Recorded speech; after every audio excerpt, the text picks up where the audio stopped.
आज Doubtnut app download करें। Doubtnut पर अपने सभी गणित, रसायन विज्ञान, भौतिक विज्ञान और जीव विज्ञान के डाउट्स का करो सफाया।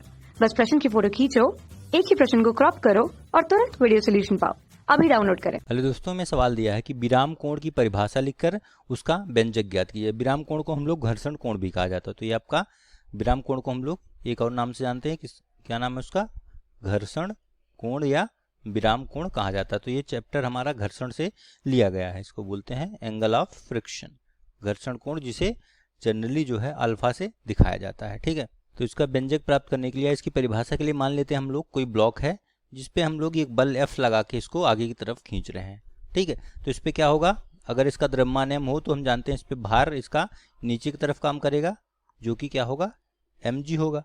ठीक है, और मान लो यहाँ पे अगर कांटेक्ट में है तो ये इसके ऊपर की तरफ एक हमारा हम जानते हैं प्रतिक्रिया बल लगेगा, जिसे R कह सकते हैं हम लोग।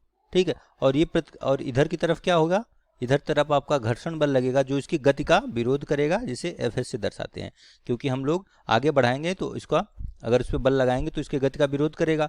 तो सीमांत घर्षण अवस्था में हम जानते हैं कि हमारा जो Fs है, जो हमारा घर्षण बल है, सीमांत घर्षण बल बोलते हैं Fs को, और R एक दूसरे के अभिलंब होते हैं। मतलब प्रतिक्रिया बल और सीमांत घर्षण बल जो है एक दूसरे के साथ 90 अंश पे होते हैं, एक दूसरे के साथ अभिलंबवत होते हैं, हमेशा होता है। ठीक है, तो यहाँ से अगर हम लोग इन दोनों का परिणामी बल खींचें, ठीक है, मान लेते हैं परिणामी बल इन दोनों के बीच से हो जाएगा। ठीक है, तो मान लेते हैं वो हमारा अगर P है, अगर ये परिणामी बल मान लेते हैं P है, तो परिणामी बल तथा हमारा अभिलंब प्रतिक्रिया बल के बीच में जो कोण बनता है, मतलब ये वाला कोण जो आपका होगा, इसे हम लोग विराम कोण या अल्फा यानी कि घर्षण कोण कहते हैं। P आपका परिणामी बल है।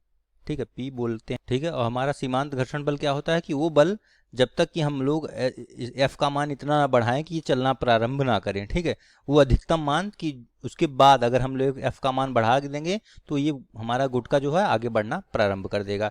जब तक नहीं चलता है तब तक हमारा जो घर्षण बल होता है वो इसके बल के बराबर होता है। तो इसे सीमांत या लिमिटिंग फ्रिक्शन कहा जाता है, लिमिटिंग फ्रिक्शन फोर्स या सीमांत घर्षण बल कहा जाता है। इसका व्यंजक यहाँ से देखेंगे तो अगर हम लोग इसका परिणाम के साथ अगर देखें तो हम लोग अगर इसका tan निकालें तो tan अल्फा क्या होगा, tan अल्फा ये बराबर हो जाएगा आपका, हम जानते हैं लंब बटा कर्ण होता है, सॉरी लंब बटा आधार होता है।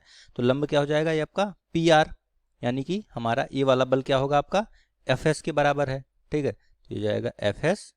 ठीक है, ये बल, ठीक, अभिलंब ये वाला बल जो कि Fs के बराबर है, और यहाँ से आधार क्या आपका R के बराबर है। केवल परिणाम देख रहे हैं हम इसका, तो Fs बटे R। और चूंकि हमें पता है कि Fs क्या होता है, ये होता है μs इंटू R के बराबर होता है। तो यहाँ से हो जाएगा μs इंटू R बटे R, R से R कट जाएगा। μs घर्षण गुणांक होता है, यानी कि tan अल्फा बराबर हो गया μs, यानी कि हमारा जो विराम कोण होता है, या हम उसके कह सकते हैं आप लोग घर्षण बल, सॉरी घर्षण कोण।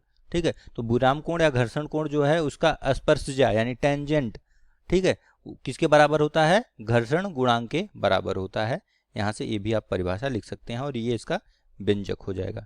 ठीक है, कक्षा 6 से 12वीं से लेकर नीट, IIT, JEE वो एडवांस के लेवल तक 1 करोड़ से ज्यादा छात्रों का भरोसा। आज ही डाउनलोड करें डाउटनेट ऐप या व्हाट्सएप करें अपने सारे डाउट्स 8400 400 400 पर।